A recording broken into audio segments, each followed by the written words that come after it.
Namun sebelumnya saya menyapa para pemateri dan peserta sekaligus CEO dari acara ini. Yang pertama, yang terhormat kepada CEO ID Bookstore Universitas Negeri Malang, Mas Fajar Ananda Saputra. Mas Fajar,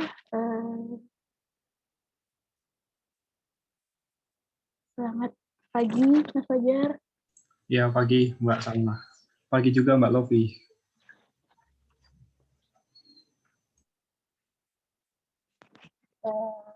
Yang terhormat juga untuk pemateri kita di webinar kali ini, Mbak Lofi Dinar M.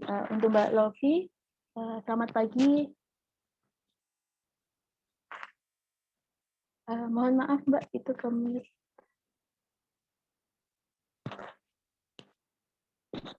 Oke, yang terhormat juga untuk para peserta yang hadir mengikuti webinar pada pagi hari ini.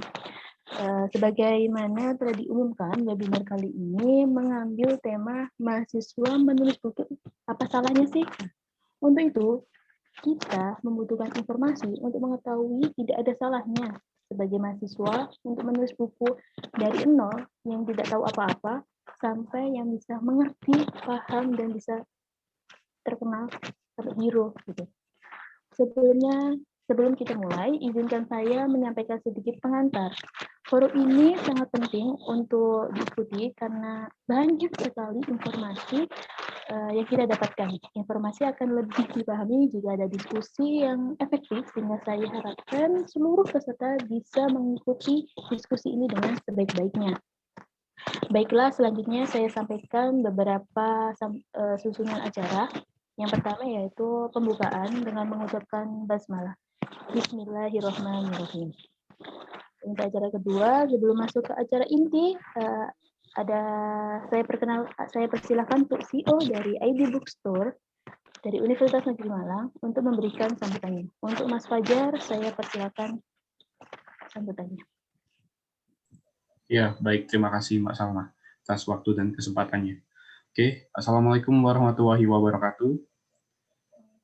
Ya, terima kasih kepada pemateri khususnya sudah menyempatkan waktunya, Pak Lofi Dinar, sebagai mahasiswa yang sangat inspiratif sekali, dan juga kepada peserta yang sudah join di ID Bookstore Talk kali ini, yang telah menghadirkan pemateri yang sangat luar biasa. Oke, saya ucapkan terima kasih banyak pada teman-teman semuanya yang telah antusias dan juga telah membangun edukasi mulai dari sejak mahasiswa.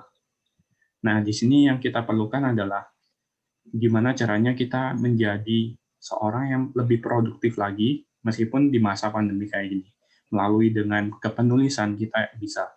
Salah satunya adalah Mbak Lofi sendiri adalah seorang penulis buku yang diharapkan pada sesi kali ini teman-teman memiliki motivasi dan nanti mungkin bisa sharing session dengan Mbak Lofi kepada pakarnya karena sudah berpengalaman nih membuat buku dan sangat luar biasa sekali. Bahkan saya belum pernah nih membuat buku, Mbak. Jadi mungkin saya juga butuh belajar dengan Mbak Lofi juga nanti selama acara. Dan diharapkan sih kepada peserta ingin sharing session bisa langsung ditanyakan pada sesi kali ini. Oke, itu saja harapan saya dan sekian terima kasih. Wassalamualaikum warahmatullahi wabarakatuh. Terima kasih atas sambutan dari Mas Fajar. Kemudian langsung masuk ke acara inti nih, yaitu penyampaian pemateri. Sebelumnya saya akan memperkenalkan nih pemateri kita. Siapa sih yang nggak tahu Mbak Lofi Dinar? Ini kelahiran Lumajang pada tahun 1999. Ya, bagi yang belum tahu nih, beliau merupakan mahasiswa aktif di Universitas Negeri Jember. Beliau juga sudah menggeluti di dunia webinar sebagai pemateri. Dan tidak lupa juga, beliau juga pernah menerbitkan sebuah buku yang berjudul Kepada Beta yang Pernah Ruah pada tahun 2020. Masih hangat-hangatnya nih. Sebelum materi disampaikan, saya akan menyampaikan tata cara dari acara inti ini. Yang pertama, dalam menyampaikan materi, untuk pembicara kami beri waktu kurang lebih 90 menit. Selama pembicara menyampaikan materi, peserta tidak diperbolehkan melakukan interupsi. Waktu sesi tanya-jawab akan dibuka setelah pemateri menyampaikan materinya dengan durasi 30 menit. Selanjutnya saya persilakan kepada Saudari Lofi untuk menyampaikan materinya. Saya share screen ya. Kemarin yang Iya, benar.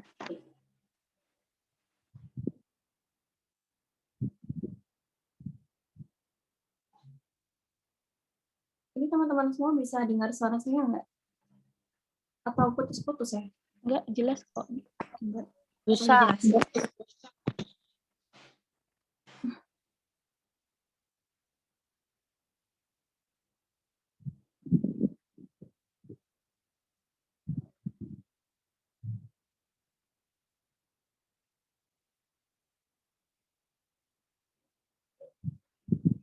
Sudah ya Mbak Salma?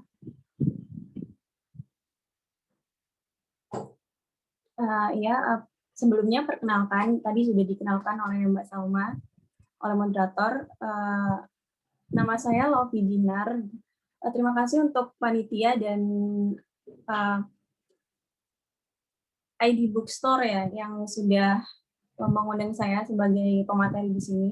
Dan yang perlu digarisbawahi gitu, saya sebagai pemateri bukan berarti saya lebih bisa dari kalian. Mungkin dari teman-teman juga ada yang lebih tahu dari saya, bisa ditambahkan nanti ketika saya selesai menyampaikan materi, atau nanti ada sesi diskusi, teman-teman bisa tanya apa yang perlu ditanyakan, dan mungkin bisa sharing juga tentang pengalamannya. Tema kita hari ini, mahasiswa menulis buku From Zero to Hero. Kebetulan saya juga masih mahasiswa semester akhir. Jadi di sini mahasiswa semua atau ada yang masih SMA barangkali? Ini kebetulan nih masih sama nih, sama-sama mahasiswa. Mahasiswa semua ya, itu. Jadi kita semuanya sama di sini. Oke, langsung ke materi aja. Ini materinya saya buat sesimpel mungkin. Bisa di slide selanjutnya Mbak Salma. Ya, sebentar ya, ada kesalahan teknis. Sebentar.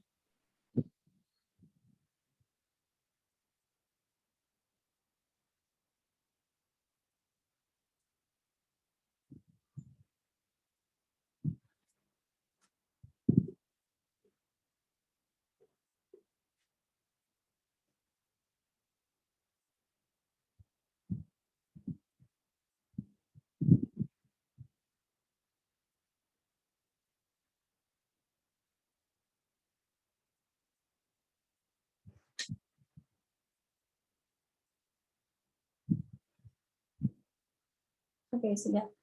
Sebelum masuk ke menulis, kita mengenal dulu, ini pengetahuan umum ya, keterampilan berbahasa.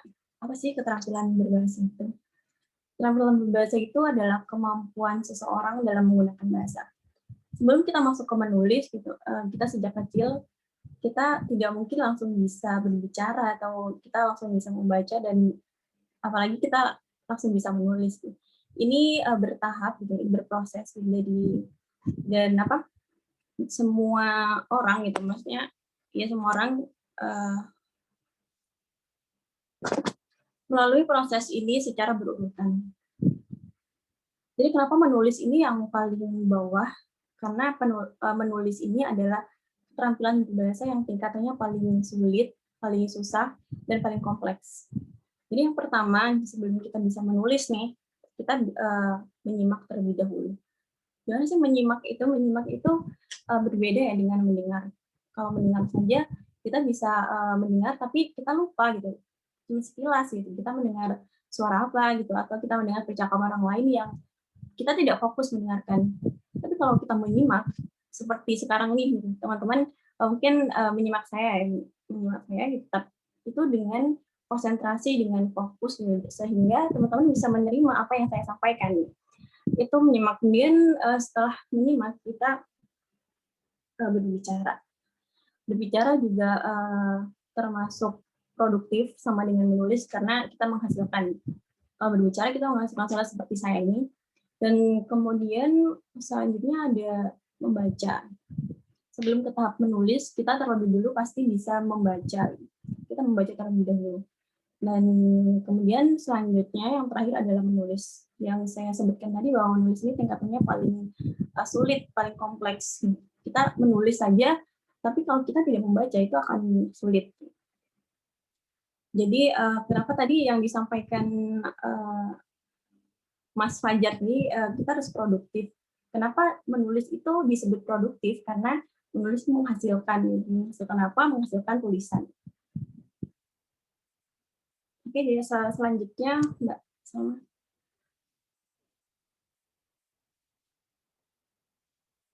Menulis ada dua. Yang pertama ada karya ilmiah dan karya sastra. Ini karya ilmiah ini sangat dekat ya dengan kita mahasiswa. Kita sudah dikenalkan penulisan di karya ilmiah, apalagi pas mahasiswa ini kita bisa sering sekali buat laporan, makalah gitu, atau nanti teman-teman yang mahasiswa semester akhir akan ditugaskan untuk membuat skripsi itu karya ilmiah. Menulis ini adalah menuangkan ide, gagasan, dan mengekspresikan perasaan. Kalau ke karya ilmiah kita lebih ke teori, data-data ilmiah yang tentunya berkaitan dengan pengetahuan. Tapi kalau karya sastra itu kita menuangkan atau mengekspresikan perasaan, ide juga, tapi dalam ranah kesastranya. Kalau karya sastra itu bebas. Kalau misalnya karya ilmiah itu kan terikat dengan tata bahasa, dengan susunan kata, susunan sistematika penulisan. Kalau karya sastra ini benar-benar bebas. Ada keistimewaan tersendiri ketika kita menulis karya sastra, yaitu kita dikasih kebebasan. Memilih diksi, memilih kata-kata, itu kita bebas mengekspresikan apa yang ingin kita sampaikan dalam karya sastra. Karya sastra itu seperti kita tahu yang sering kita tahu itu kan biasanya karya sastra itu novel, cerpen, puisi, ada juga yang berbentuk drama, roman, dan itu masih banyak laginya. Pantun itu juga sastra. Tapi di sini kayaknya di era milenial ini lebih ke seperti puisi pendek atau mungkin novel atau cerpen itu yang sedang hype di kalangan kita sekarang ya. Nah terus bisa ke slide selanjutnya ya Mbak Salma.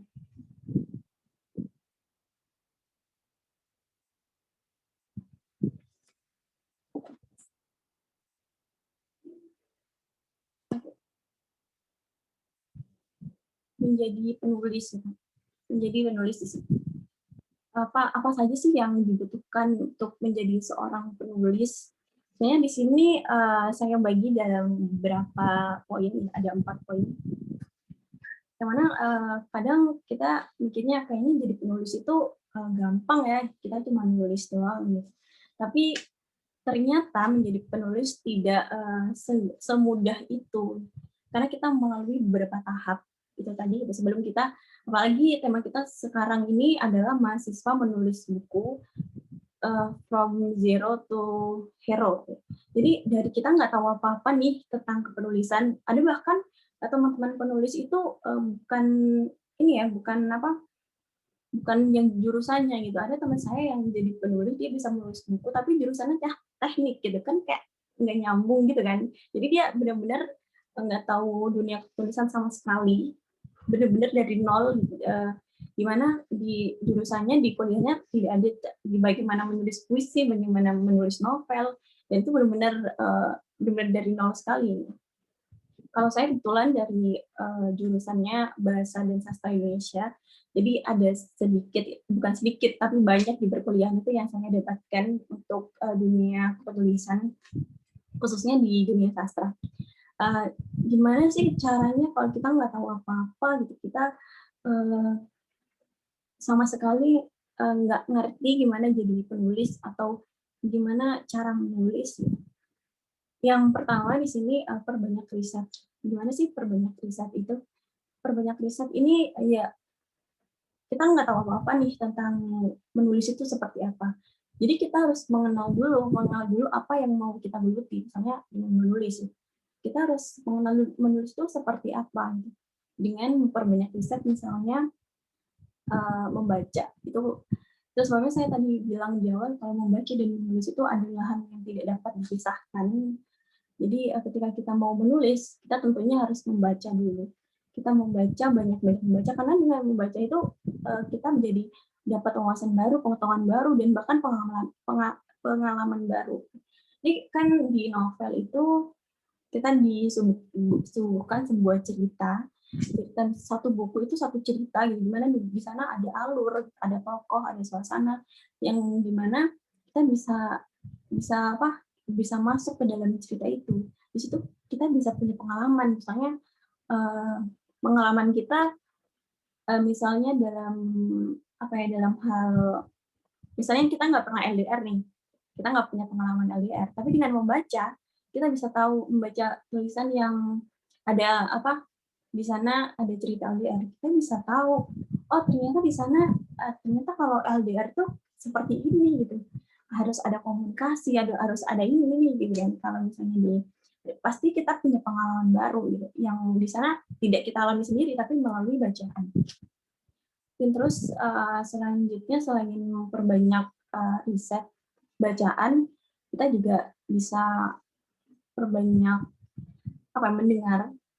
Karena mendengar itu kita mendengarkan terserah gitu. Kita mendengarkan orang yang bercerita tentang hidupnya, kita bisa menjadi pendengar yang baik, itu termasuk sebuah riset juga. Karena nanti sesuatu yang kita tulis nanti bukan hanya yang kita rasakan saja, kita harus mendalami orang lain juga, bagaimana nanti kalau misalnya orang lain ini membaca itu. Benar apa tidak kalau misalnya sesuatu yang saya tulis ini benar nyata atau tidak, meskipun dalam karya sastra itu juga ada fiksi juga, tapi harus masuk akal. Dan juga selanjutnya pengalaman perbanyak riset, itu perbanyak pengalaman kalian. Jadi ada yang bilang kalau tulisan kita belum bagus kalau kita belum patah hati atau belum jatuh cinta. Jadi itu termasuk pengalaman juga. Jadi kalau misalnya kita patah hati, kita ada banyak pengalaman patah hati, nanti kita akan lahir tulisan-tulisan dari perasaan kita gitu. Seperti tadi karya sastra itu dimana kita mengungkapkan isi hati, isi pikiran, perasaan juga kita mengekspresikan dengan bentuk tulisan. Jadi dengan kata-kata. Ya, jadi sebisa mungkin memperbanyak pengalaman itu nggak hanya kita nggak hanya kita jalan-jalan gitu. Misalnya kita ke pasar atau kita ke stasiun, ke toko buku atau ke terminal, itu bisa dijadikan bahan tulisan. Kenapa? Di sana ada suasana gitu, gimana kita lihat dengan mata kita, gitu. Kita bisa merasakan, di sana bisa diekspresikan menjadi sebuah tulisan, kita menceritakan. Nah, itu sebabnya kenapa di novel-novel itu lengkap gitu kan, di sana ada situasinya gitu. Oh gimana kalau misalnya pagi hari gitu, ada kata-kata yang menunjukkan bahwa itu pagi hari gitu. Misalnya mentari baru saja menyinari jendela kamarku, itu berarti oh ternyata ini masih pagi gitu. Makanya semua pengalaman kita itu bisa dijadikan tulisan. Yang penting itu kita peka sama sekitar gitu. Jadi kan biasanya kalau misalnya kita jalan-jalan, ya udah jalan aja gitu, kita nggak bisa mengingat, nggak bisa merasakan dengan detail. Oh kalau misalnya kita lagi ke stasiun, di sana ada apa saja gitu, ada orang yang sedang nunggu di peron misalnya, atau ada penjaga gitu, di sana kan detail kita bisa melihat. Nah itu bisa diekspresikan melalui tulisan. Tapi yang pertama perbanyak riset itu tadi dengan membaca buku, pengalaman, dan juga perbanyak bacaan. Dan selanjutnya adalah menerima proses. Menerima proses ya seperti tema kita hari ini. Kita harus menerima proses di mana kita belum tahu apa-apa tentang tulisan, tapi nanti kita bisa, kita benar-benar bisa. Jadi yang awalnya kan penulis-penulis buku itu kan penulis lainnya tidak mungkin langsung sekali menulis langsung menerbitkan buku, langsung menerbitkan novel gitu, langsung bukunya ada gitu, ada di penerbit gitu, tidak mungkin kan. Jadi awalnya itu mereka dari tidak bisa juga gitu. Mereka belajar gitu, jadi dengan membaca karya orang lain gitu. Karena dengan membaca itu kita bisa tahu ternyata karakteristik penulis-penulis lain itu seperti ini ya, seperti ini, beda gitu. Pemilihan kata-katanya kalau misalnya penulis zaman dulu itu lebih ke majasnya gitu, kalau yang sekarang mungkin kata-katanya yang mudah diterima gitu. Kita masing-masing penulis tuh pasti punya ciri khas masing-masing gitu. Jadi kita bisa belajar dari sana, dan belajar dari sana itu kita juga dari nggak tahu apa-apa. Jadi kalau misalnya yang awalnya bisa dimulai dulu dengan membuat puisi pendek bisa, atau kata-kata pendek, quotes pendek itu kan banyak sekarang di Instagram, di Twitter gitu.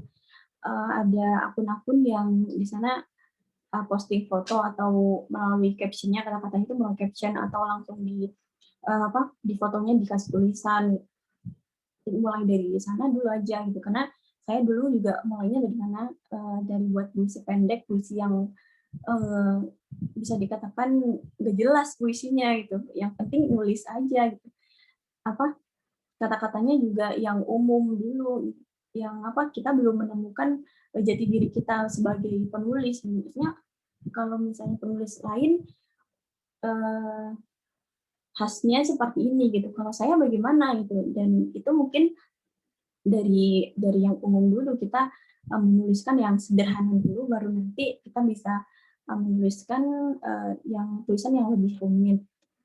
Dan setelah misalnya kalau misalnya kita sudah ada di tahap menulis quotes pendek di Instagram, kita posting, kita belajar lagi nih yang lebih tulisannya lebih panjang kayak gimana, apa ya gitu. Ternyata misalnya di blog itu tulisannya lebih panjang, kita bisa menulis lebih panjang di sana daripada di Instagram. Kalau di Instagram caption itu mungkin jarang ya dibaca orang. Kalau orang lagi niat itu baru atau lagi kepo sama akun Instagramnya baru dibaca captionnya, kalau enggak kita malas baca gitu. Jadi di blog itu kita bisa di blog bisa menulis sedikit panjang dari di Instagram, atau di Twitter juga yang lebih pendek.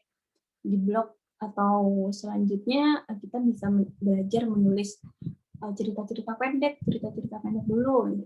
Cerita pendek itu kan hanya beberapa halaman ya, 1 sampai 3 halaman atau sampai 5 halaman tuh paling mentok kalau cerpen gitu. Kecuali kalau cerpennya orang penulis yang sudah lama itu minimal 5 halaman sampai 7 halaman. Kalau sekarang kan masih benar-benar sudah lebih pendek, cerita pendek itu.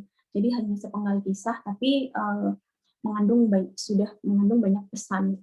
Dan terus setelah kita belajar menulis cerpen, nah baru tuh kita bisa belajar menulis novel. Atau kata-kata nih, misalnya kata-kata di blog yang 1 halaman, 2 halaman, itu bisa nanti kita tulis, terus nanti ada dikumpulkan, itu bisa jadi antologi cerpen, bisa jadi antologi puisi, itu bisa kok dibukukan. Jadi buku itu bukan hanya novel, kita banyak buku itu ada antologi puisi, antologi cerpen, dan antologi yang lain bisa dijadikan buku. Karena kita yang suka nulis quotes pendek itu bisa juga dijadikan buku, tapi quotes pendek itu bukan satu buku isinya quotes pendek semua gitu. Tapi quotes pendek itu biasanya dijadikan selingan. Misalnya ada di blog itu misalnya pengalaman pribadi yang kita sulap jadi kata-katanya jadi lebih indah gitu, lebih enak dibaca, bukan diary gitu ya, bukan yang biasanya kita tulis di buku, tapi itu bisa tulisan yang diksinya itu nanti lebih bagus. Terus selanjutnya adalah percaya diri. Percaya diri ini sih intinya kalau misalnya kita jadi penulis, kita harus percaya diri sama tulisan kita. Jadi intinya kita harus siap kalau tulisan kita itu dibaca sama orang lain. Jadi tulisan itu nggak hanya untuk kita. Kalau kita siap jadi penulis dan karya kita mau dibaca, kita harus percaya diri dulu. Kan kebanyakan gimana sih Kak caranya kalau misalnya ada yang tanya saya gimana sih Kak caranya kalau kita bisa percaya diri sama tulisan kita sendiri. Kadang tuh kita takut gitu. Kita takut jatin nih kalau misalnya kita posting kata-kata gitu kan. Tulisan kita pasti dibilang kok postingannya galau mulu sih gitu. Kenapa sih postingannya kata-kata mulu, curhat mulu gitu. Itu namanya sudah biasa ya kalau kita mau jadi penulis, kita harus biasa mendengar hal-hal seperti itu dari teman sendiri, mungkin apalagi dari orang lain yang nggak tahu ini akun galau apa sih gitu kan biasanya. Dan itu kita harus tahan banting sama perkataan seperti itu, omongan seperti itu itu adalah hal yang biasa. Dan percaya diri itu kita biasanya kita mau posting tulisan takut di-hack atau kita takut nanti likes-nya nggak banyak atau nanti saya takut nanti kalau misalnya saya posting tulisan nggak ada yang baca. Yang penting kita percaya diri dulu. Yang kalau dari awal kita tidak usah memikirkan pembaca. Kita memikirkan kita berkarya aja. Kita menulis aja, nggak usah mikirin gimana ya ntar kalau misalnya dibaca orang kalau misalnya nggak cocok sama bacaan mereka gitu. Kita nggak usah memenuhi ekspektasi orang lain yang terlalu harus begini tulisan itu, karena selera pembaca itu beda-beda. Ada yang suka komedi, ya pastinya mereka mencari akun-akun yang berbau komedi, atau misalnya suka romance gitu, pasti mereka cari akun-akun yang misalnya seperti kalian, seperti kita gitu, suka kata-kata yang berbau romance tentang percintaan atau tentang persahabatan, pasti mereka nyari kita. Jadi kita nggak usah muluk-muluk nyari pembaca. Ini semuanya harus baca kata saya, enggak. Tapi kita menulis aja dulu. Biarkan pembaca yang menemukan tulisan kita. Jadi nggak usah terlalu memaksa. Selanjutnya adalah konsisten. Yang percaya diri tadi sebisa mungkin kita mempublish karya kita gitu, tanpa memikirkan orang lain gitu. Ini yang paling penting, konsisten. Jadi kita jangan mudah puas sama karya kita. Misalnya sudah menerbitkan buku satu gitu. Terus nanti ya udahlah ini aja karya saya gitu, nggak usah ini lagi, nggak usah nulis lagi, nggak penting gitu. Yang penting saya punya buku itu. Yang seperti itu kalau misalnya kita mau jadi penulis, kita harus konsisten, kita harus terus menulis ya. Gimana emang nggak bosan gitu setiap hari nulis gitu? Ya jenuh, pasti kita ada jenuhnya juga, ada bosan ya, ada malas gitu. Tapi sebisa mungkin kita harus konsisten gitu. Kalau kita memilih dunia kepenulisan atau kita ingin menjadi penulis, kita harus konsisten. Jadi boleh setiap hari menulis, tapi dalam artian setiap hari menulis itu bukan setiap hari menulis novel atau membuat cerpen atau tulisan yang banyak berhalaman-halaman. Enggak, kita bisa menulis quotes pendek. Misalnya kita hari ini kita ngalamin apa gitu, itu bisa dijadikan tulisan. Itu juga termasuk menulis. Dan nanti kalau ada di satu titik kita bisa ingin menulis lebih panjang, tulisan pendek itu bisa dikembangkan menjadi tulisan yang lebih panjang. Lalu biasanya kalau saya habis menulis quotes pendek itu biasanya ditaruh di notes atau di posting di mana atau ditulis di laptop gitu. Nanti ketika udah mau menulis panjang, misalnya ada motivasi buat menulis yang lebih panjang, quotes pendek itu bisa dikembangkan menjadi banyak berhalaman-halaman. Jadi jangan takut kalau misalnya menulis pendek itu nggak berguna, itu sangat berguna karena bisa jadi itu kerangka kita. Ide kita ada di sana, tapi dikembangkan lagi menjadi tulisan yang lebih panjang. Seperti itu. Selanjutnya bisa Dan yang paling penting, kualitas keterampilan itu, keterampilan menulis ya, menulis seseorang bergantung pada kuantitas kosakata yang dimilikinya. Jadi kualitas menulis seseorang itu digantung pada kosakata yang dimiliki. Kenapa? Karena kalau kita punya kosakatanya sedikit, kita punya pengetahuan yang sedikit tentang kosakata gitu, tentang kata-kata yang kita kenal itu, kita tidak punya banyak diksi yang mau kita ambil, kita pilih jadi sebuah tulisan, itu nggak menarik tulisan kita. Karena coba deh kebanyakan tulis-tulis lain itu kalau kita membaca gitu, nulis siapa gitu, misalnya Wiranegara, di sana kan ada sekali diksi kosakata yang mungkin belum kita kenal di sana. Ini kita jadi bisa, akhirnya kita jadi tahu, oh ternyata kosakata ini ada gitu yang belum pernah kita tahu, menjadi tahu karena membaca.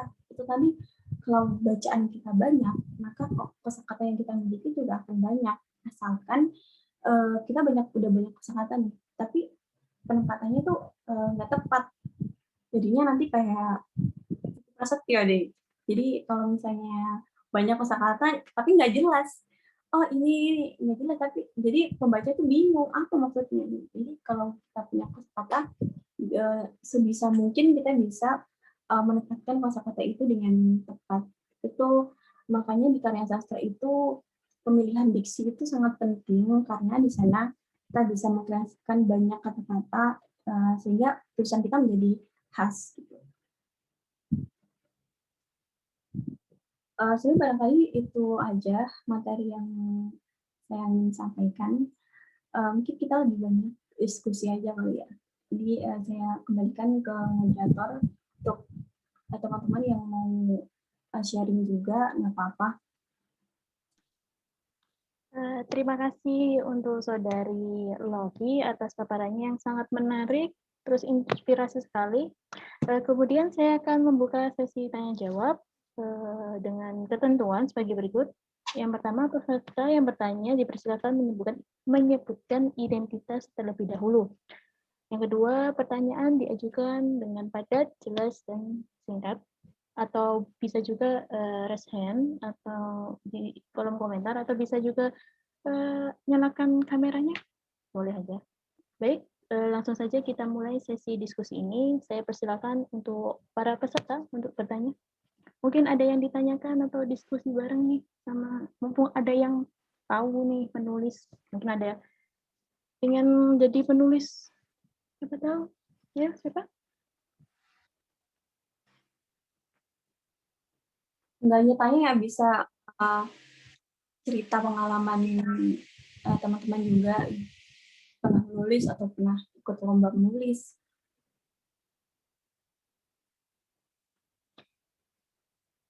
Mau nanya nih Mbak, gini kan ini udah banyak banget nih digital, semua digital nih. Terus Mbaknya ini kan masih nyetak gitu kan, maksudnya buku yang Mbak cetak sekarang kan maksudnya masih ada di Gramet atau apa gitu kan. Nah sekarang kan banyak banget nih digital.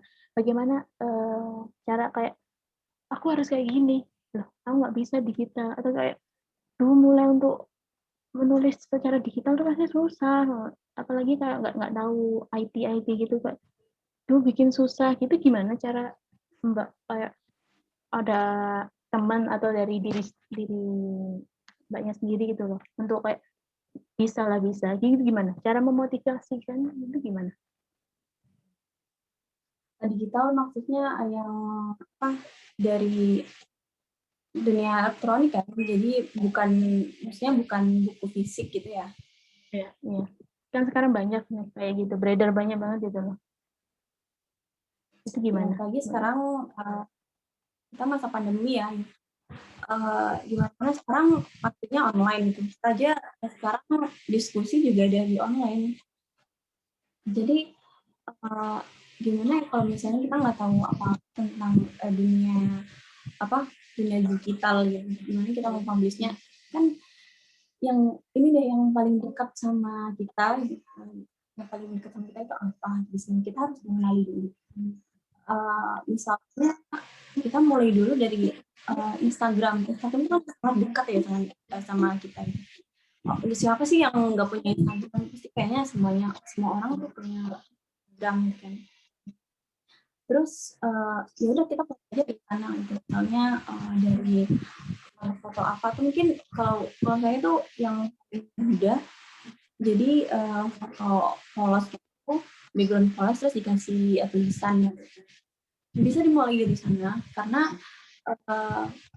kalau misalnya kita langsung membuat buku digital misalnya, tapi orang-orang tuh nggak tahu apa sih yang kita tulis itu, ciri khas kita tuh apa gitu, sampai mereka harus baca tulisan kita gitu. Jadi kita pengenalan dulu dari hal-hal yang kecil gitu, misalnya dan dari Twitter kita mulai dari sana gitu, karena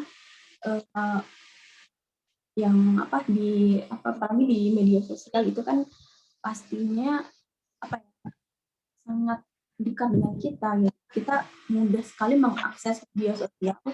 Nah, di sana kita bisa mulai dari tulisan-tulisan yang kita mau kita tulis itu, kita bisa mulai dari sana. Jadi yang langsung bikin buku digital misalnya kita mau nulis, kita harus menemukan pembaca kita dulu. Yang mungkin ada beberapa orang menulis itu karena dirinya sendiri. Misalnya kalau saya dulu menulis blog itu saya nggak peduli nanti tulisan saya bakal dibaca orang atau enggak. Yang penting saya menulis aja di sana, karena menurut saya menulis itu media healing ya, untuk menyampaikan sesuatu yang nggak bisa saya sampaikan ke orang lain. Jadi dimulai saja dengan hal-hal yang kecil dulu, nanti kita bisa karena semuanya itu berproses. Jadi kalau nanti kita bisa membuat buku digital misalnya, kita harus proses misalnya dari post pendek di Instagram atau langsung di blog gitu. Apalagi sekarang itu banyak bantu untuk kita tahu ada YouTube. Kalau kita nggak tahu gimana cara membuat blog dan gimana mengoperasikan blog, kita bisa cari di YouTube gimana caranya menulis di blog gitu. Jadi gitu sih, jadi hal-hal yang kecil dulu. Banyak nih teman-teman aku gitu, dia kan kayak penulis gitu kan, dia tuh banyak kayak tulisan, masih selembar, bosen, maksudnya kayak bukan bosan aja, kayak capek, nggak bisa bagi waktu, udah kerja, kuliah, tapi ini buku ya ada keinginan pengen nerbitin buku juga, terus kayak masih satu lembar aja kayak mau melanjutin lembaran berikutnya tuh kayak susah gitu. Makanya kayak gimana, kan sering banyak gitu kayak teman-teman gimana ya Sal, ya aku sendiri aja nggak ada basic gitu loh jadi penulis kan, mungkin mungkin lebih dicicil lah gitu, tapi nggak bisa kan gitu. Gimana cara mbaknya nih buat kayak, pastilah tadi kan mbaknya juga ngomong pasti ada rasa bosan saat nulis apa gitu kan, bagaimana caranya buat mbaknya kayak yuk bisa jangan bosan, kayak ini lo terusin nulis mulu, nanti juga bakal kalau udah jadi juga kayak ini pencapaianku udah akhirnya satu buku sudah diterbitkan. Gimana cara Mbak Lofi nih buat biar konsisten lah untuk kerja, kayak yaudah yuk di lembaran berikutnya sampai kelar, itu gimana? Biasanya kalau gitu kita mengatasi kebosanan itu kalau kita udah jenuh sama sekali, itu kita bisa istirahat. Jadi kita nggak selalu produktif, kita nggak produktif sehari 2 hari itu apa, asalkan jangan kita berhenti, ya udah berhenti aja ya. Kita nggak bisa menulis banyak, jadi kita nggak bisa menjadi penulis lah gitu. Penulis itu juga bersinggungan dengan tulisan gitu, jadi kita nggak bisa lari gitu. Kalau misalnya yang tersebutkan itu sendiri banyak ya, tiap orang tuh beda-beda. Biasanya ada yang mau udah bosan nulis, ya nggak usah nulis dulu, taruh dulu, kita nggak usah nulis dulu. Misalnya kita jalan-jalan dulu deh gitu. kita kemana gitu, atau kita nonton film, dengerin musik, atau ada yang paling bagus adalah membaca. Jadi membaca apa saja gitu, bisa baca quote di akun Instagram itu kan banyak, dan juga atau baca caption orang, baca caption penulis itu kan bagus-bagus ya. Jadi ya harus kita baca tulisan tebel, buku novel tebel gitu. Kalau misalnya kita kita bersedia membaca juga, itu nggak masalah. Jadi itu lebih bagus sih. Jadi kita jeda dulu dari menulis, kita baca. Kalau aku biasanya kemarin itu harus ada di target, di deadline. Dimana kalau kita sudah punya target nih, punya deadline tanggal sekian harus selesai, itu kita bisa memacu semangat kita sih. Jadi kalau misalnya udah bosan nih, ya udah diselingi sama membaca. Kalau aku sama membaca itu, jadi baca buku, baca tulisan atau blog orang lain, jadi terpacu lagi. Oh, saya harus bisa kayak yang saya baca itu. Saya harus bisa ada iri dengkinya itu keluar semua kalau misalnya kita membaca tulisan orang. Jadi kok mereka bisa, kok aku enggak gitu. Jadi di sana, ini kok bisa ya mereka bisa nulis kayak gitu tuh, gimana caranya gitu. Jadi kita bisa semangat lagi buat nulis. Jadi dari sana sih, atau bisa nonton film juga bisa, karena di film itu kan banyak cerita. Kita jadi mendapatkan sudut pandang baru dari cerita di film, atau dengerin musik, kita dengerin lagu tertentu gitu, misalnya lagu yang mengingatkan kita ke seseorang. Itu benar-benar ampuh banget nih kalau misalnya kita dengerin lagu yang ada, kan pasti kita punya lagu yang kalau denger lagu itu kita langsung jadi ingat seseorang. Dan di sana kita bisa ternyata habis mendengarkan lagu itu kita jadi timbul inspirasi buat nulis gitu. Buat ingat orang itu juga sih biasanya. Jadi kita bisa menuangkan ingatan itu, memori itu ke tulisan. Jadi ada banyak cara buat mengatasi itu. Soalnya bagi pengalaman aja ya, saya sendiri pun terkadang pernah kayak nggak ngapa-ngapain, kayak ngapain ya tugas itu ya, capek, maksudnya lagi nggak pingin gitu kan, terus kayak nulis gitu kan. Ada dulu SMA pernah nulis, aku taruh di kayak diary gitu, bukan kayak di diary, bukan kayak ya udah suka nulis gitu aja. Terus dilihat temenku kayak, kamu tuh bisa, enggak, udah kayak nggak ada buat ngawalinya tuh kayak susah rumit pasti gini enggak, coba aja ya, kamu aja yang nggak ada basicnya bilang gitu ya, kan support namanya gitu kan. Tapi kayak nggak deh, kayak masih buat ngelangkah lebih jauh itu kayak bisa nggak nanti kalau berhenti di jalan terus kayak nulisnya nih mau dibawa kemana gitu kan. Makanya kayak susah gitu loh, kayak mau melangkah lagi tuh kayak ya udah disimpan sendiri aja tulisan ini, itu aja tuh. Kalau saya ya, pengalaman saya sendiri tuh kayak gitu waktu SMA. Tapi sekarang ya udah nggak pernah sih, jarang, udah kayak nulis ini udah jarang. Itu waktu lagi perasaan kayak galau atau kayak habis ada masalah apa gitu, kayak enak aja gitu namanya, sama dengerin lagu gitu enak banget ya Allah gitu. Jadi ya nggak ada, udah di rumah gitu bukunya, udah nggak pernah.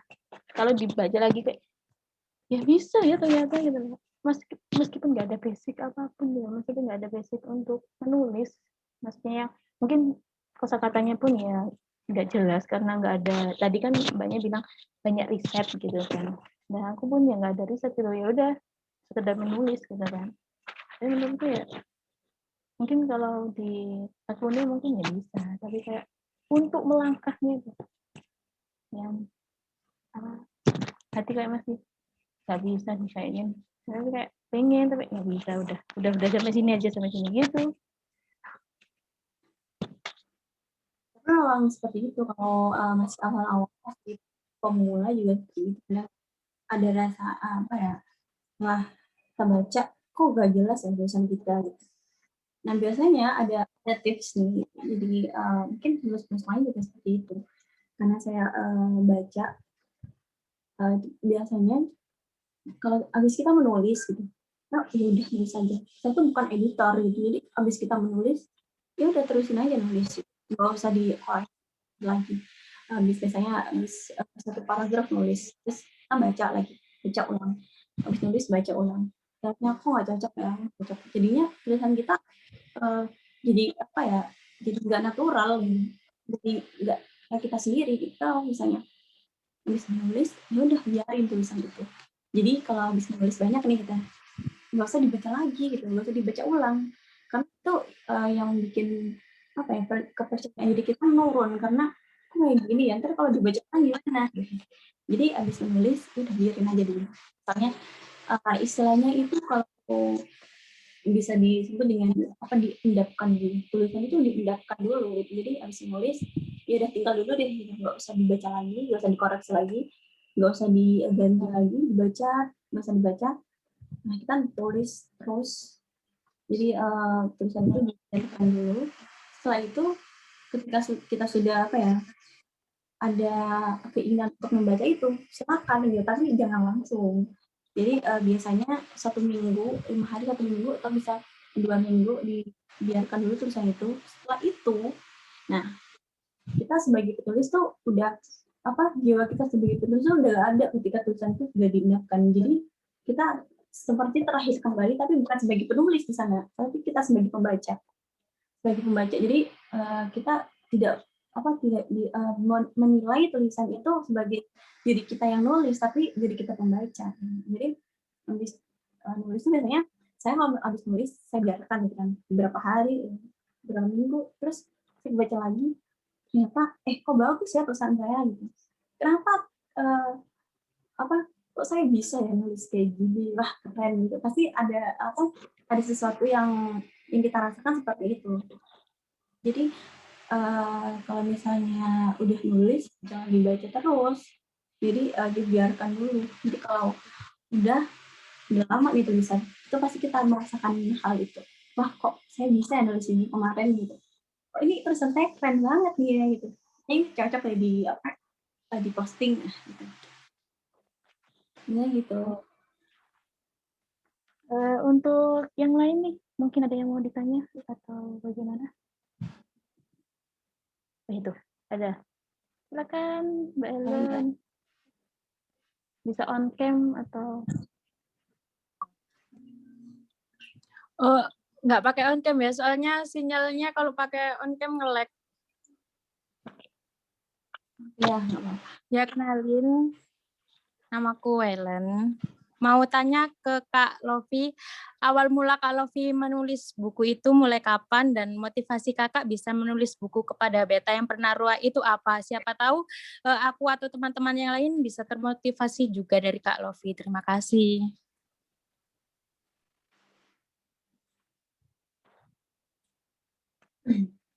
Ya, terima kasih sudah bertanya Mbak Helen ya.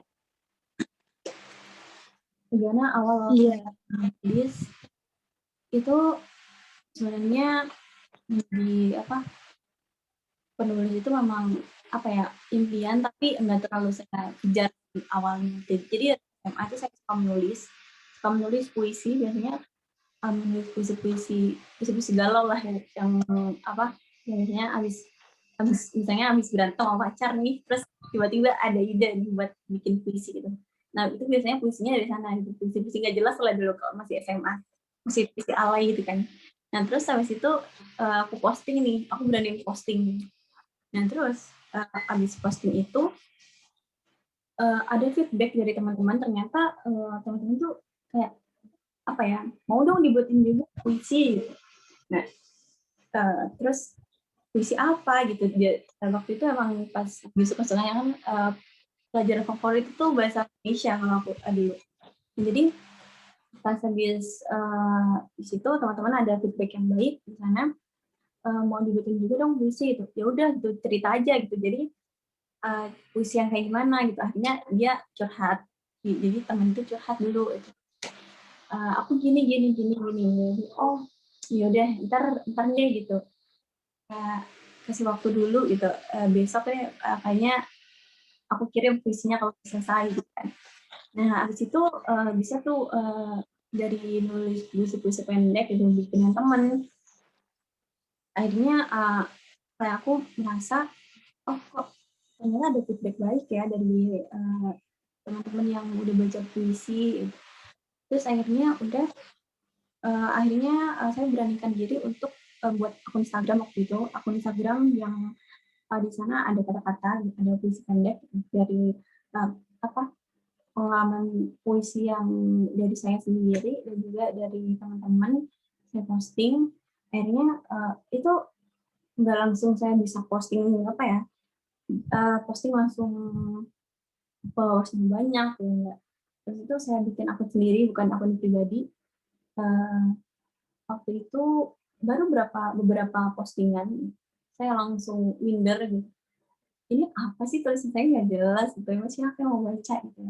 Paling yang like cuma teman-teman doang, teman-teman yang terlibatkan gitu. Yang like cuma kita tahu waktu itu kan lingkup pertemanan juga masih sempit gitu, masih SMA. Jadi yang like itu ya cuma itu aja, yang kenal-kenal aja gitu. Terus ya udahlah saya nyerah gitu. Akhirnya saya hapus tuh semuanya. Saya hapus postingannya, saya nggak pernah posting lagi. Terus dulu tuh pas kebetulan juga saya kan di jurusan sastra. Jadi di semester 4 itu ada tugas yang mengharuskan setiap mahasiswa itu punya karya gitu. Jadi ada punya cerpen, ada beberapa cerpen dan beberapa puisi. Nah setelah itu dibukukan ya. Jadi satu buku itu isinya beberapa karya teman-teman gitu, teman-teman banyak lah gitu, sekitar 20 orang itu. Nah di sana kan di belakang, di covernya itu, di cover belakangnya itu kan ada nama-nama penulisnya ya, penulisnya. Nah, di situ ada nama saya tuh, nama saya kan karena tugas itu kan, jadi semua harus membuat nih, ada nama saya. Terus kayak ada nggak tahu, kayak ngelamun aja gitu kalau kayaknya saya pengen deh kalau nanti saya punya buku sendiri, satu buku, terus di belakang cover ini bukan namanya teman-teman, tapi nama saya sendiri di sana gitu. Jadi benar-benar wah ini yang nulis ini benar-benar tulisan saya gitu. Jadi di sana nggak dicampur tangan karya teman-teman yang lain gitu. Jadi benar-benar pure ini buku Lofi Dinar gitu. Di belakang cover harus ada nama Lofi Dinar sendirian gitu. Jadi ada sebuah impian yang sebenarnya nggak terlalu saya kejar, cuman waktu itu saya percaya gitu. Dan akhirnya saya belajar nulis di Twitter, di Instagram, di story itu, terus bisa puisi kata-kata gitu, kata-kata disuarakan terus dikasih musik kayak gitu itu dulu. Terus akhirnya udah ini kan kayak udah kayaknya apalagi ya gitu, karena kita harus punya mindset kalau kita harus selalu mengupgrade apa yang kita lakukan. Akhirnya kan sudah kan bikin kata-kata pendek, puisi udah apa lagi ya gitu. Jadi ini deh yang lebih panjang gitu ternyata waktu itu saya punya ide blog. Jadi 2019 itu saya baru menulis blog 2019, ya blog biasa gitu, cuman kata-kata yang di sana yang namanya itu general gitu, random gitu, ada kayak patah hati habis putus, atau mungkin LDR, friendzone kayak gitu yang umum lah gitu. Jadi akhirnya nulis yang lebih panjang gimana di blog ternyata. Terus akhirnya setelah di blog bukan selesai tapi sudah beberapa postingan di blog, akhirnya waktu itu 2020, awal 2020, saya dihubungi lewat DM sama editor waktu itu, sama editor Gradient, artinya yang tempat saya menerbitkan sekarang. Saya dihubungi tuh, kira-kira kalau tuh punya karya nggak ya, karya novel gitu. kalau misalnya ada gitu, boleh dikirim gitu. Boleh dikirim, nanti kita bisa diterbitkan bukunya gitu. Dan saya kaget dong gitu, kok bisa ya saya dihubungin gitu. Apalagi saya waktu itu ngerasa baru menulis blog itu cuman masih berapa bulan ya, misalnya kok diajak gimana nih, saya nggak bisa nulis gitu. Apalagi yang dimintanya tuh novel gitu.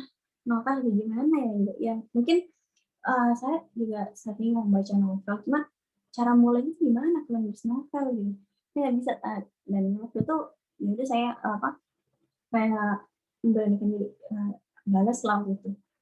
Halo gitu, ternyata saya naskah-naskah saya tuh masih puisi gitu, sama cerpen gitu. Kalau novel belum ada gitu. Ternyata akhirnya waktu itu sempat juga, kalau misalnya penerbit itu masih belum kalau kumpulan puisi atau kumpulan cerpen. Jadi biasanya novel atau mungkin prosa gitu kan. Akhirnya kalau boleh bikin naskah aja dulu gitu. Jadi kirim naskah waktu itu. Nah waktu itu kirim naskah itu saya ngirimnya cerpen, dan juga saya bingung ini mau apa ya gitu. Jadi saya kirim kerangkanya dulu gitu. Kerangkanya dulu gimana, cerita itu nggak sampai selesai, cuman ada kerangkanya, jadi satu paragraf, satu kalimat gitu, tapi itu udah mencakup satu cerita buku. Akhirnya saya kirim itu 8 lembar ya kirim. Akhirnya kalau novel kayaknya belum deh gitu, belum. Dan akhirnya disuruh nulis gitu, ditunggu. Akhirnya 2020 di bulan Februari itu saya udah mulai nulis, dan selesainya Mei itu sudah selesai dieditorin, jadi sudah naskahnya itu sudah diedit, dan akhirnya jadilah buku. Rilisnya September Oktober itu baru diterima. Jadi September itu udah pre-order. Jadi pas Oktober itu udah bisa dibeli gitu. Jadi dari sana. Jadi nggak langsung saya punya buku, ini gimana caranya punya buku langsung jadi buku nih, nggak semudah itu. Saya melewati kayak masa akun yang akun Instagram yang nggak laku gitu, pengikutnya cuma puluhan, paling mentok 20. Terus yang like nggak ada, yang like cuma teman-teman gitu. Terus kalau di blog kan kita bisa lihat insight-nya ya, lihat insight-nya sendiri, jadi pembacanya itu berapa. Jadi pertama nulis cerpen sama puisi itu di blog yang lihat cuma 7 orang, dan itu paling teman-teman yang aku kasih linknya. Jadi awal posting itu saya posting di story WA, di Instagram pribadi, terus di Twitter. Pokoknya saya posting linknya itu. Jadi setelah posting itu, saya senang tuh ada baru buka, ada 3 yang baca. Itu senangnya luar biasa. Padahal cuma 3 orang ya, 3 orang senangnya luar biasa gitu, karena pada yang baca itu ternyata gitu. Dan sebenarnya ada pembaca itu sebenarnya bonus sih. Jadi kita fokusin aja ke ya udahlah gitu. Saya mau posting ini karena saya pengen tulisan saya ada terus gitu. Gimana di blog gitu. Ya udah gitu, di blog aja deh gitu. Akhirnya nulis di sana, postingan di mana-mana gitu, teman. Baca dong kalau misalnya ada waktu luang gitu. Kirim linknya. Dan waktu itu baru udah sehari, udah semalam gitu kan. Yang baca 7, ya Allah, itu udah Masya Allah, udah senang banget. Yang baca 7 tuh udah luar biasa gitu. Jadi nggak langsung jadi buku kepada betah yang penaruh. Jadi gitu Mbak Helen. Ada lagi nih. Mas Jati, silakan. Iya Mbak, mungkin saya juga mau tanya nih ya, karena ini suara saya terdengar nggak? Bisa. Video saya terlihat nggak? Tidak. Oke. Jadi gini, dulu kan waktu SMA gitu kan juga sempat ada kayak tugas akhir gitu buat buku cerita kayak gitu, cerita fiksi kayak gitu. Saya masih ingat waktu itu tuh buat di mata pelajaran bahasa Jawa gitu kan, nggak buat buku. Tapi ketika buat buku cerita itu tuh saya tuh pernah ngalamin tuh kayak ngerasa insecure dulu gitu loh Mbak. Nggak kayak kurang percaya diri dengan apa yang saya buat, terus akhirnya saya minta pendapat dari teman-teman kayak gitu.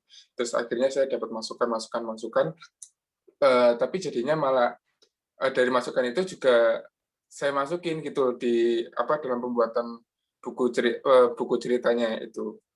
Nah, eee, tapi dari hal itu tuh saya jadi bingung gitu.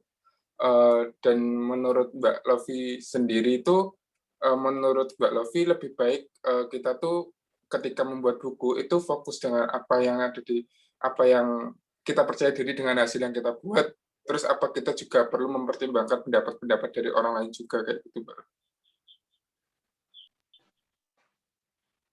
Oke, bisa diterima pertanyaannya. Saya langsung jawab ya. Lalu kalau misalnya ada pertanyaan seperti itu, kita harus nurut ke diri kita sendiri, apa kita nurutin orang lain nih, gitu kan. Sebenarnya kalau sejak awal, gitu, apalagi kalau misalnya masih awal-awal gitu kan, kita nggak usah fokus sama orang lain dulu. Jadi tulisan kita itu benar-benar pure dari kita sendiri. Kita nggak usah, nulis gini dong, gitu. Nggak usah, karena jadi tulisan itu bukan dari kita sendiri. Gitu. Jadi awalnya itu kita fokus aja ke diri kita sendiri. Kita mau nulis apa? Gitu. Kalau dulu awalnya kan saya menulis puisi dari saya sendiri dulu, kan, dari pengalaman saya sendiri dulu. Terus akhirnya ada temen yang mau dibuatin gitu. Dan akhirnya setelah kayak gitu bisa itu bukan masukan sih, tapi mau teman-teman saya mau dibuatin gitu kan.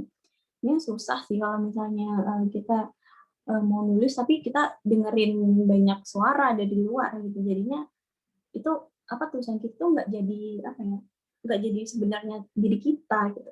Jadi kayak abis nulis ada masukan dari sana di teman banyak gitu. Jadi jadinya kayak gimana ya tulisan itu, jadi kita bingung gitu, mau menyatukan pendapat itu kita bingung gitu kan.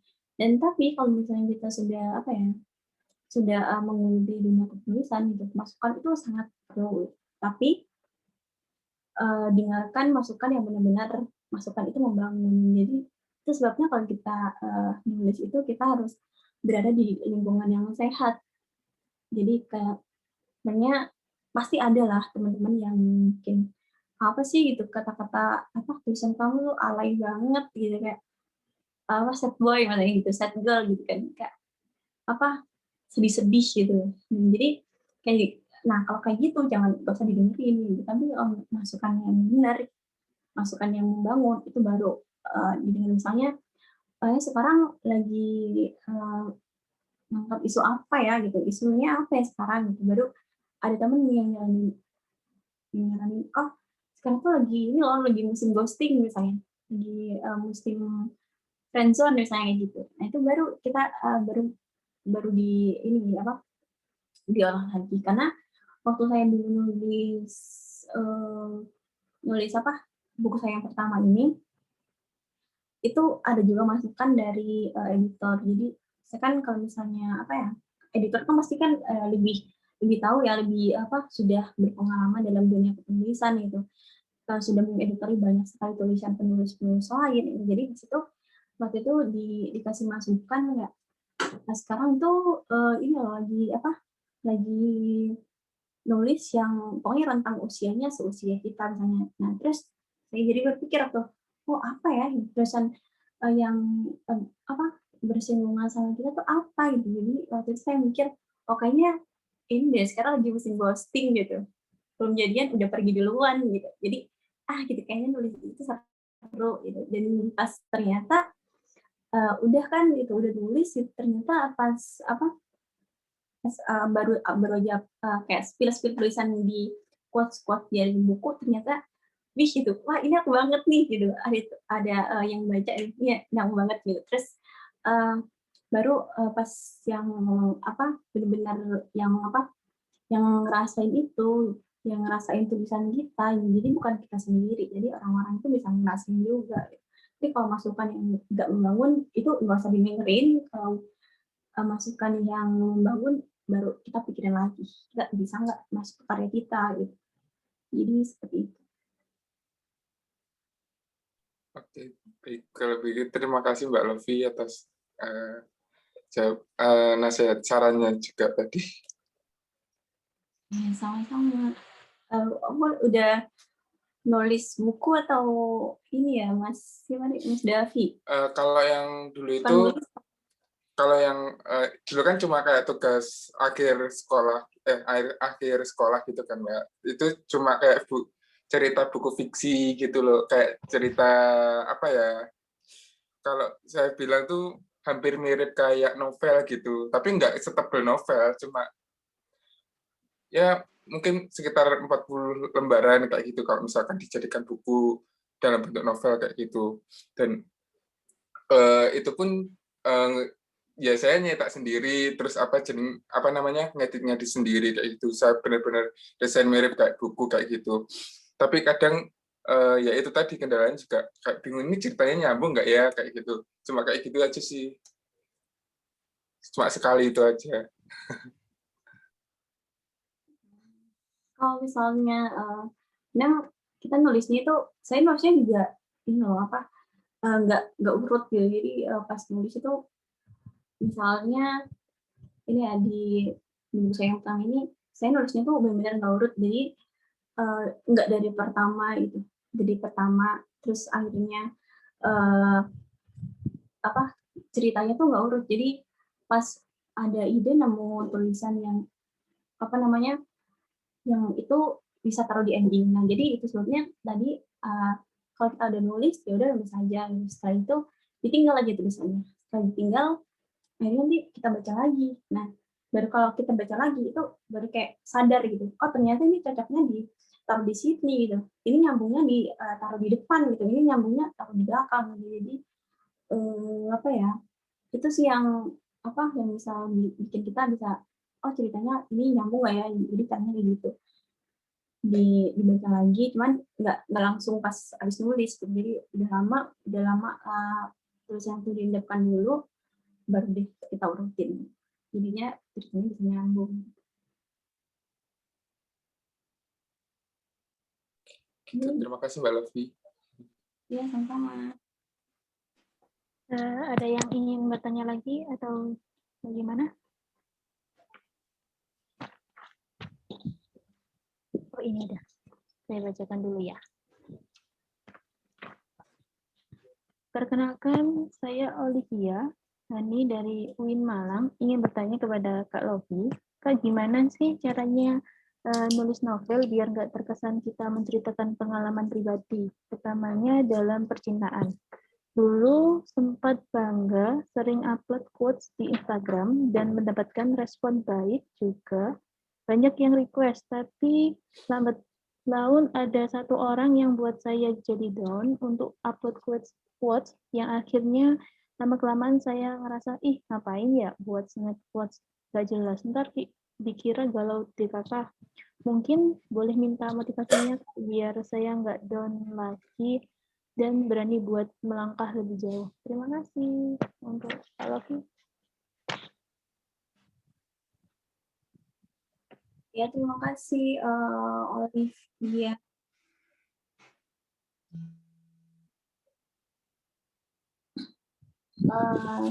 Gimana caranya tadi?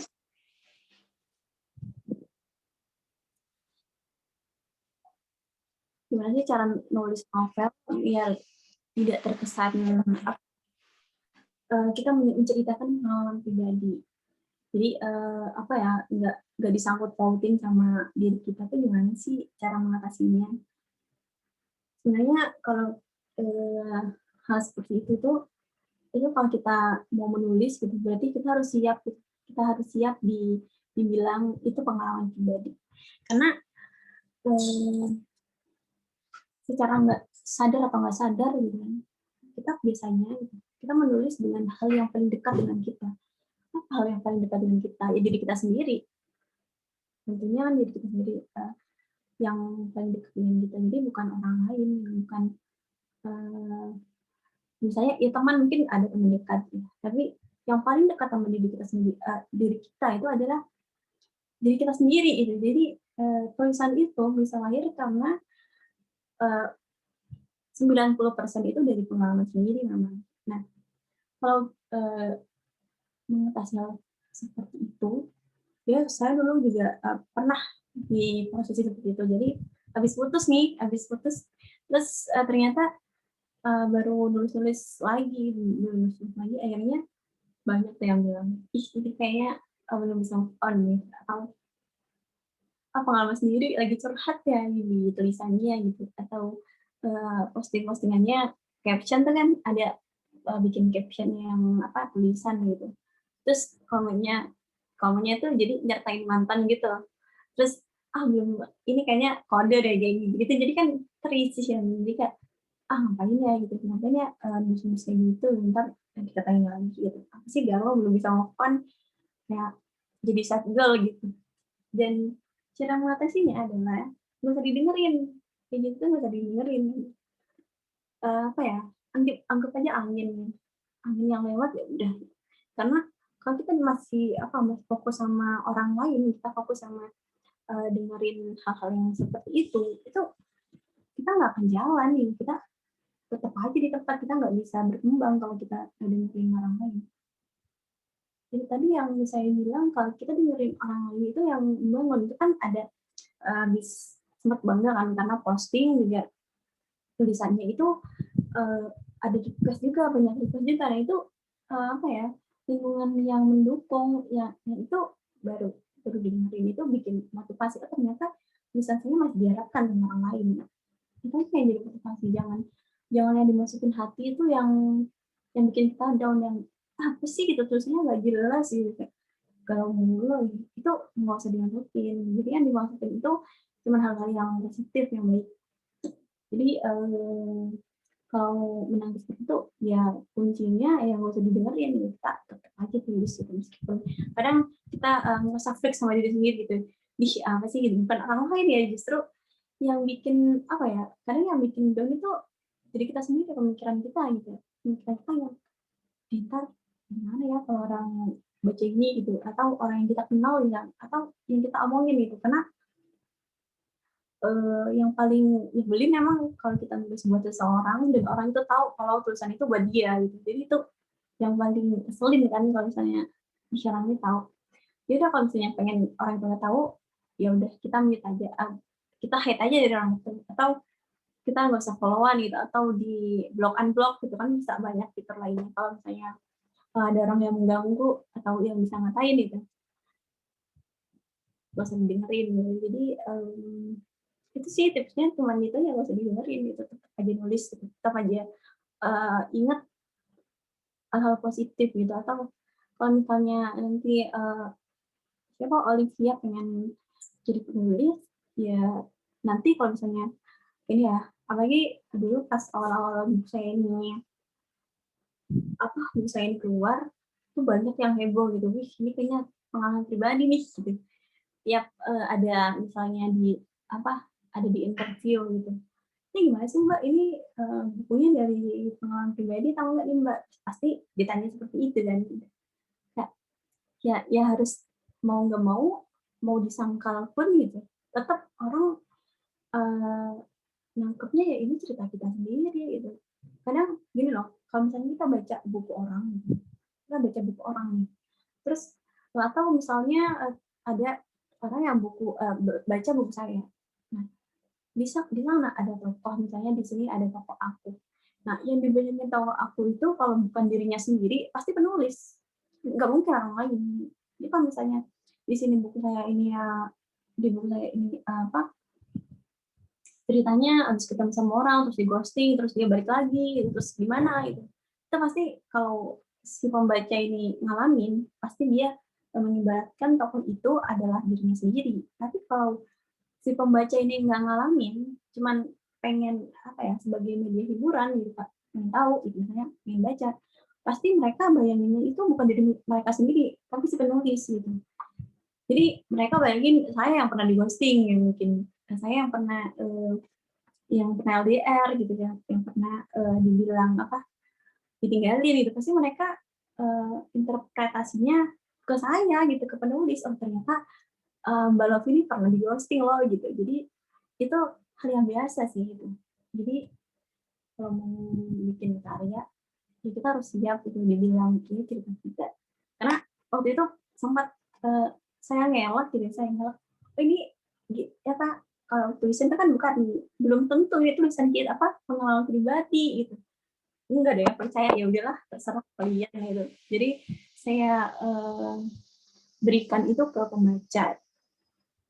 Jadi terserah pembaca mau menginterpretasikan itu diri saya atau dirinya sendiri, itu terserah gitu. Karena kalau kita udah nulis nih, terus udah nulis kan, terus tulisan itu dipublish misalnya, itu diserahkan ke pembaca. Jadi ada yang namanya psikologi pembaca. Nah, jadi itu kita membiarkan pembaca itu bebas menginterpretasikan karya kita, entah itu yang di cover itu sepupunya atau temennya, di bayangannya itu, jadi itu terserah gitu, terserah mereka. Jadi saya nggak ada hak buat ini bukan cerita saya loh ya, ini bukan cerita saya gitu. Jadi kita nggak punya hak itu sebagai penulis gitu. Kamu jangan bayangin ini saya gitu, kan pikiran orang berbeda-beda gitu. Isi imajinasinya orang itu berbeda-beda. Ada yang mengimajinasikan itu temannya yang pernah ngalamin, atau saudaranya, atau dirinya sendiri gitu. Jadi itu adalah hal yang biasa, jadi harus diterima dan nggak usah didengerin. Gitu ya. Yang tadi yang Mbak Olivia. Ada yang ingin bertanya atau gimana nih? Yang pokoknya intinya menulis untuk dirinya dulu, mau itu jelek apa enggak, udah pokoknya tulis aja dulu gitu. Masalah jelek atau banyak yang lihat itu terakhir lah gitu lah. Bonus lah anggap aja gitu ya. Bonus. Ada yang mau bertanya lagi atau gimana?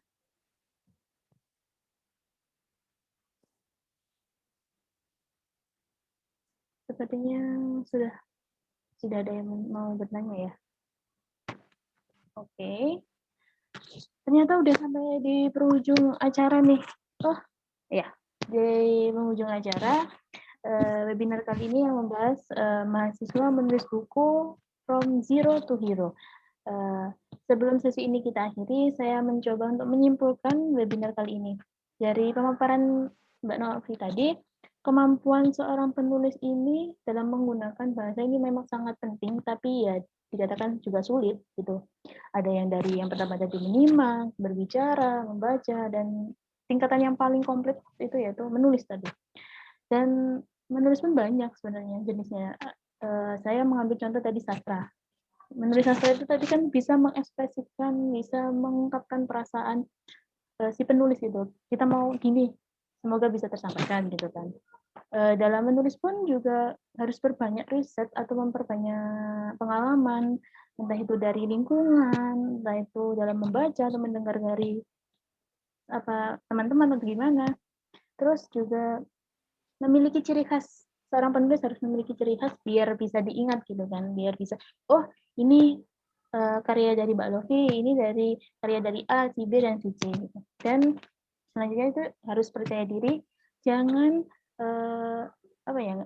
jangan terfokus atau tertuju gitu pada ekspektasi orang gitu. Pasti kan kalau mengikuti terus tuh terkadang ya mungkin baik, tapi kayak ya udahlah gitu loh, nulis aja gitu loh. Nanti kalau masalah ada yang mau baca atau ada yang mau hanya sekedar melihat, itu bonus lah ya.